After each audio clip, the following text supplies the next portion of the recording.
Should you buy a set of armor, specifically the THORINSTRUMENTS Medieval Wearable Knight Crusader full suit of armor, collectibles armor costume from Amazon.com? Well, maybe not. Hello everyone, the Duke here, and today I'm going to be sharing my experience of this armor. First things first, this is a display armor that can be worn. It is not something that you can use for combat, which if you don't know, there's like MMA stuff with knights, and also there's, reenactments where they can fight, and if you're planning to do that in this armor, you're not going to be able to.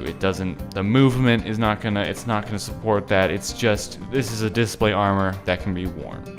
Secondly, the stand on this sucks. The wooden base is too light to support the armor, and the metal poles that kind of hook to the bottom and basically give the structure of the armor, the metal was all rusted and the pipes were just really flimsy, and we just threw it away. Hence the reason there's no footage of it, because it was just crappy from the get-go. The sword sucks as well. Basically, it's a piece of metal that has a slightly pointy tip. It's not sharp at all, and the handle is very flimsy because it screws in, but the handle does not screw in very well.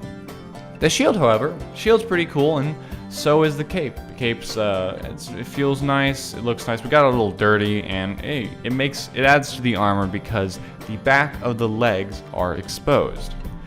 Now, you're gonna have to make some modifications to be able to wear this armor. Now, it comes with straps, but these only work if you have really small legs. If you have slightly larger, thighs, you're going to need to get a bungee cord, a small bungee cord, to be able to wrap around that. And I can't remember if we had to drill some holes in to accommodate this, but a bungee cord basically solved the issue of having the armor fall off because the strap wouldn't go around someone's leg. Something else is that you need to put something under your foot, even if you're wearing a shoe, because otherwise it's going to, where the foot armor connects to the leg, it really just jets into that part of your foot, and it's super painful. And what we had some floor tiles that we cut up one, we basically used a piece and we stuck it under each of the feet, and that solved that issue.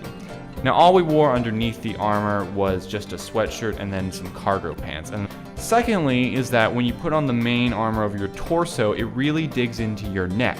And so what we did is we had another piece of a floor tile, we cut a head out, we molded it a little, and that we put underneath the armor, and that pretty much solved the issue of it jetting into the neck.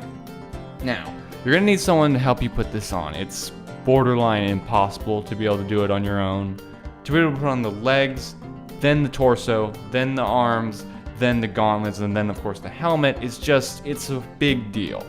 Now, what do we do with this armor? Well, we decided to walk around Walmart, Chick-fil-A, Publix, a nerd store, a bunch of different places. And the funny thing about this is hardly anyone noticed. There were people that, like Chick-fil-A was especially popular, and Walmart we had some good reactions, but for those people that noticed, there were so many more that just didn't notice at all. And we were watching because I was filming and sometimes I was in the armor. It was just very interesting.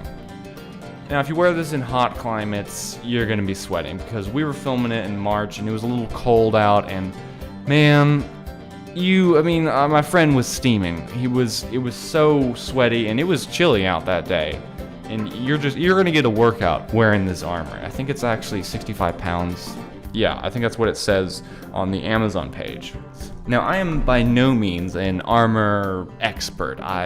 We bought this, me and my two other friends that decided to pitch in. The other friends decided not to, which is probably for the best.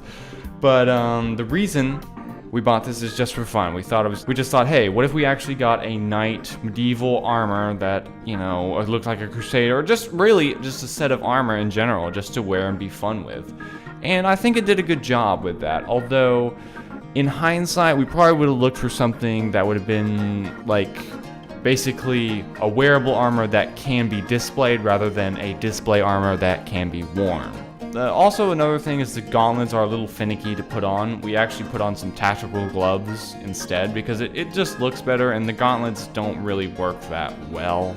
The thing about the armor is we did kind of all our research on armor and what was realistic and what was not, what was better after we bought it. And one of the things about this is that in real armor, the torso, there's a bend above, I think your belly, that There's supposed to be a second piece there, but to see, if you look on this armor, the chest piece is one solid thing that goes down for your entire torso, which means you can't bend at all. And that basically is how you define what is a display armor and what is an actual armor. And we didn't realize that. And in hindsight, I would have rather have gotten an armor that would have allowed you to do that, so that we could have more mobility, because honestly, after a while, this thing just tires you out, especially if you're wandering around Walmart trying to get reactions from people. I guess to conclude, I don't know if I can recommend this or not. We had to do some modifications to it, and I guess if you're not planning to wear this for medieval tournaments or something, and you're willing to do some modification, it might be a good set of armor. But otherwise, I think I'd look for something different. You gotta be careful putting the helmet on, because it can sort of clip your ears if you're not careful, but that was the only other thing. So yeah, aside from that, I mean, the stand sucked, the sword sucked, the armor was pretty cool, the shield is probably my favorite part. It looks really cool, feels very good, and the armor feels good. It's just not very mobile. And the cape as well. The cape was fantastic, and we were actually thinking about getting an extra cape and cowl for it, but we decided not to, because this one's pretty cool, and well, we didn't really want to pour any more money into this project. We bought it for $701, but we split it 3 ways because we don't know how to manage money. But yeah, I mean, it was a fun experience, and I don't know, we're thinking about getting rid of it, but we might get a new set of armor, one that's more mobile and actually something you could fight in, because I don't know, if you've ever seen medieval like MMA, it's really freaking cool. But yeah, that was kind of my experience. I didn't want to title this as a review because I don't know how to review armor, really. I mean, I have a basic idea, but it's more of what the experience was we had with this armor, and that's what I wanted to share with you all. So I hope you have a great day, and this is the Duke signing off.